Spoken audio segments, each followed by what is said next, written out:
I initially intended to have some kind of main thesis to this post, but after racking my brains for a couple of days, I just couldn't come up with any significant main point I could center this around. This is often the case with a lot of series I want to talk about, so I figured fuck it, let's just make this into a recommendation video.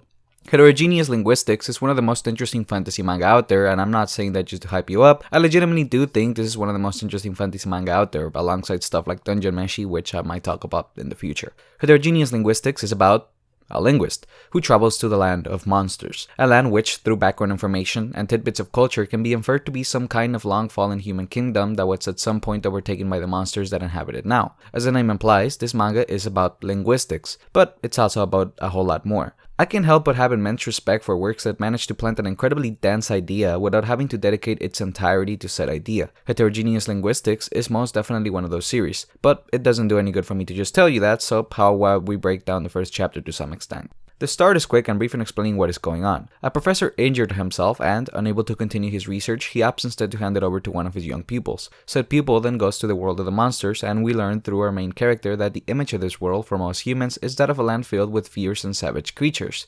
A misconception, which we find out isn't true at all in a matter of pages.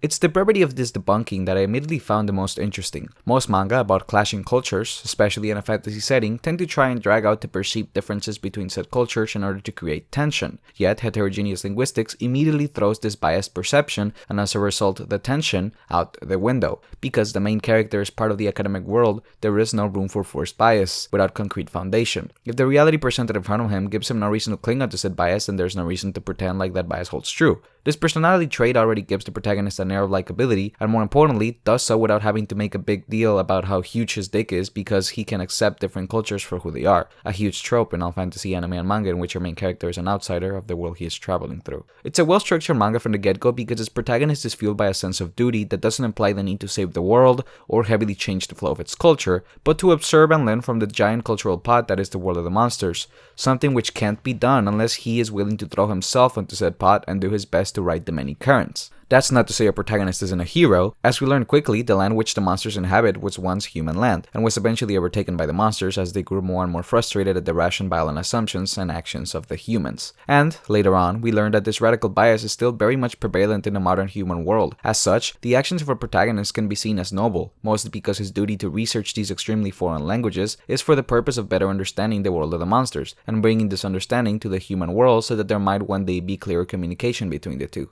Speaking of communication, this manga is about linguistics, though not in the most academic sense of the word. The use of language in the world of the monsters is primitive, and so most of the times the changes to said language from region to region, and sometimes even from village to village, are massive. From using lower frequencies to frequent changes in direction of the tone of their voice, to head gestures to vibrations through tapping, the way in which the monsters communicate is chaotic and formless, and is in a way the representation of their way of living, free and unconcerned for some kind of neat and tidy structure that can unify all monsters under one mode of communication. I mean, as we learn later, the monsters aren't even familiar with the concept of a leader, nor do they have a word that can define what it is. In a way, this is one of the biggest merits of the manga, that its portrayal of monster language as a reflection of monster culture might not seem like a huge deal at first, but it does become a huge deal when you realize what this mishmash of languages represents. That is, a culture in which there is no need to dilute peculiarities in language unique to individual races. When we think about language in a world, we think of the common characteristics in it. Most languages have an alphabet. Most languages have sentences. Most languages have certain mannerisms or individual ways to communicate emotion. Most languages have some kind of grammatical structure that facilitates the learning of said language. But it's important to remember that language couldn't have been this way from the very beginning. And though it might be a neat and tidy system now, there is no way to know exactly what it was at its purest form because we are unable to recreate the cultures that formed around those primitive languages. And as proud as we are of our neat and well-structured linguistic systems, what about those unable to learn or properly use those systems? As I researched a bit in order to better understand the true importance of linguistics, I ran into a Reddit thread in which various people listed why they personally thought linguistics were important. Now, obviously I won't read the whole thread, but there was one particular section of a very long comment which I thought was the perfect summarization of what linguistics is in this particular fantasy world. Ready? From you/esoteric goat. And I mean, what the hell is language really? Where does it come from? Does it really make us, humans, so special? Answering these questions is a humbling task and can also give us insight into what other creatures perceive. Like, what do we have without language faculty? What will we still have? And going back to people with speech deficits for any reason, I mean, that's pretty huge to me. Like, we can learn to understand them better and help them communicate their inner minds with us effectively. Wow. Sharing ideas? People take this shit for granted because they're always talking to fairly competent people without speech disorders. There are loads of people who struggle with normal linguistic functions, and it must be heartbreaking and frustrating to have a thought and have it not come out right to anyone. There are two important segments to this paragraph. The first is when the commenter wonders if through linguistics we will be able to understand and have insight into the perception of other creatures. The second is when they marvel at the fact that through linguistics we would be able to understand people who simply cannot participate in language because of deficits. These two hold true for the monsters in this story, and I would even say it's a combination of the two which inevitably creates the giant chaotic mixture of languages in the monster world. Because there are monsters who are unable to talk, there are monsters who, depending on the circumstances, are unable to properly think, there are monsters that can only feel vibrations, and monsters whose instincts and enhanced senses are a huge part of their way of communicating. Take the language of the werewolves as an example. They communicate mainly through barks and howls, which would be easy enough to figure out, but another huge part of the language is scent. As they have a sharp sense of smell, werewolves in this world are able to gather a lot of information on scent alone, and so the need to communicate verbally diminishes. Because of this, it might seem like a particularly insulatory language at first, but this version of werewolf language is actually the streamlined version. As we learn later, that old werewolf language also takes into account the rising and falling of tone when speaking. That's not to say old werewolf language was completely abandoned either. In fact, the first time it's brought up is because one of the protagonist's new traveling companion has difficulty finding a language to speak in with him, and so eventually begins to pick up on old werewolf, which is easier for him to talk in. What is language?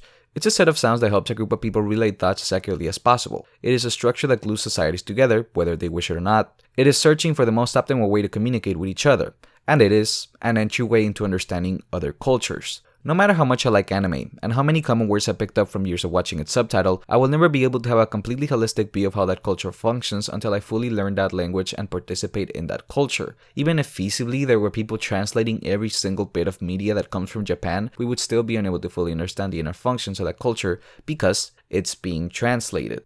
This is the most interesting part of heterogeneous linguistics, that there is no one universal language and that all languages that do exist are always strongly tied to the way of living of the creatures said languages belong to. There is no compromising. If there is a language that is best suited to you, you speak that language, and if the other person doesn't speak that language because they find it difficult to, you then go through each language you know until you find one which both of you are comfortable speaking. It's not unlike the way we use language in the real world, as there are certain sensibilities of all languages that can be taken into account due to the culture that language belongs to. In the monster world, however, communication between different species does not mean leaving these sensibilities behind, but fully embracing them in order to come as close as possible to fully understanding what is being said, something which is common sense to them, as the difference in cultures comes down to a literal biological difference in species. I don't want to get all humanitarian, but I believe the way the languages in the monster world function is meant to be an ideal version of how communication should work, as there are a lot of indigenous dialects in our world that were abandoned or forced into extinction for the sake of colonization and globalization. The name is Heterogeneous Linguistics, which simply means linguistics dedicated to many ethnic groups. Most baffling, though, is the fact that none of this is ever brought to the forefront at all. The actual chapter-to-chapter narrative is simply about a protagonist attempting to communicate with the different monsters. Literally everything I've read into the series can be extracted from the way in which this world is built, and the tidbits of info that get dropped from chapter to chapter. If that ain't fantastic world building, I don't know what is. Also, just a quick fun fact, the village the protagonist first arrives at is literally called Starting Village, implying that this world is something akin to the one in MMORPGs. I just thought that was funny. Once again, I completely derailed from my initial objective. This was supposed to be a recommendation video, you know? Maybe someday I'll manage to make a structurally sound analysis of something. Anyways, I'm gonna go now. Bye.